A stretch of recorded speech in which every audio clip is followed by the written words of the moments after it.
Hey everybody, hope you are doing well. I'm a bit under the weather here, and I've got a glass of orange juice now that I'm drinking. Kind of wish there was some vodka in this, but it is what it is. I'm fighting through this thing. So we're gonna hit kind of a bit of a super group, if you will.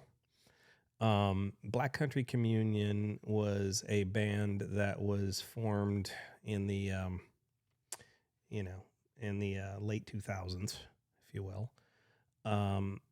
Features Joe Bonamassa on guitar and Glenn Hughes on bass, Derek Sherinian on keyboards, and Jason Bonham on drums.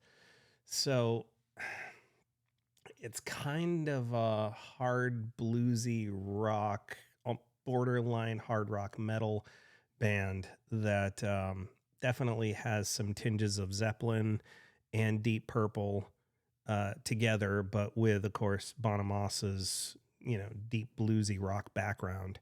And I liked it. I really did. I liked it. I kind of wish they would have continued on and developed more. And who knows? You never know. There could be a third album coming out at some point.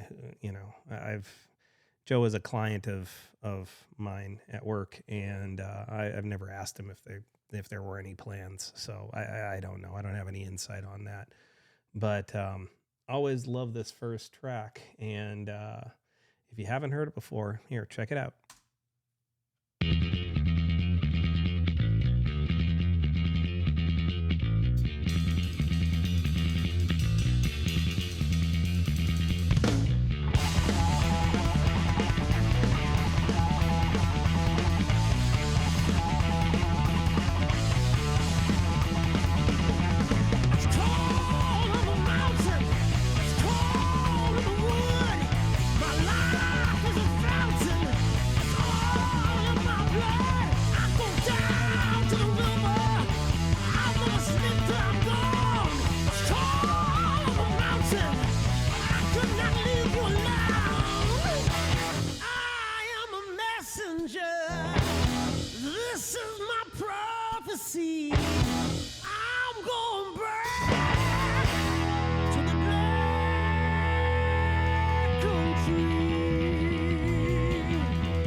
To the black country.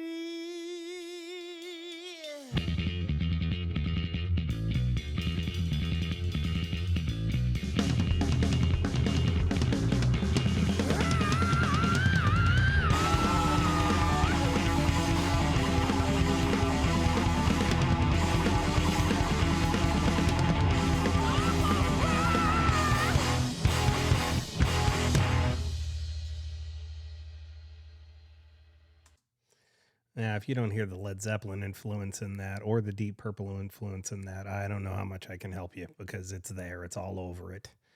Um, Great hard driving song. Uh, yeah, just, and Joe Bonamassa's guitar solo sound is always fantastic. To sit there and just watch him just to play, no song, just sitting there test driving a guitar or whatever it is really a sight to behold. Um, it's amazing how sometimes, we can hold these artists on such lofty pedestals, and you can forget to a certain extent that they are, they're artists, they're musicians in the first place. We put them up there in this stratosphere of untouchables. Oh my God, these guys are great. These are legends. But then if you get the opportunity to sit back and just watch a great guitar player play. And it happened to me a few months ago with Eric Clapton, where, he came in and he was looking around at some stuff, and he ended up picking up a vintage Gibson ES 125. But I got to sit there and, watch him play. And it was only for about, he didn't play that long. Maybe it was 20 seconds, 30 seconds at the most. But to sit there and hear, just sort of in the natural world, not on a CD, not on an MP3, not on the headphones, just, and not without a band and not without an audience. It's just, there's nothing there. It's just him sitting there with a guitar, plays a few licks, plugged into an amplifier or whatever it is, plays a few licks, and you're like, oh, he's a human. And the same thing happens to me whenever I get to see Joe do exactly that, even if it's only for, 10, 15, 20 seconds at a shot, and he's just playing a lick, and you're like, it's kind of a standard blues lick these days. Every blues guitar player plays that lick, and then you listen to them play it, and you're like, oh, there's something else there.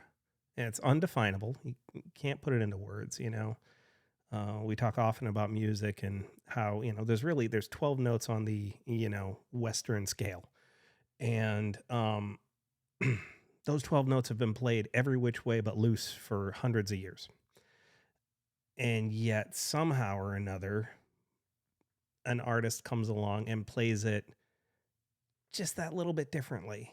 And it becomes, oh, wow, that's Whole Lotta Love, or that's Hotel California, or that's, Eruption, or The Wind Cries Mary, or Texas Flood, whatever it is. And you're like, again, there's 12 notes in the Western scale. It's what we grew up listening to. It's what every guitar has 12 notes in the scale. Well, not everyone, but most of them have 12 notes in the scale. And but then that one artist comes along and they put them in the right order, and they put them with the right kind of feeling. There's that right kind of connection that just makes everything seem awesome. And like I said, I'm fortunate enough to have been in a situation where that has happened more than once in my presence. And it's something that we kind of take for granted, because, music is so readily available. It's just right here. Hit the search button. You can find pretty much any song you want to, right? Okay. The meds are really kicking in. I'm going to end this now, and I appreciate you all for watching. Please feel free to leave a comment in the comment section below. We can talk about it further. And that's it. Have a good one. Take care.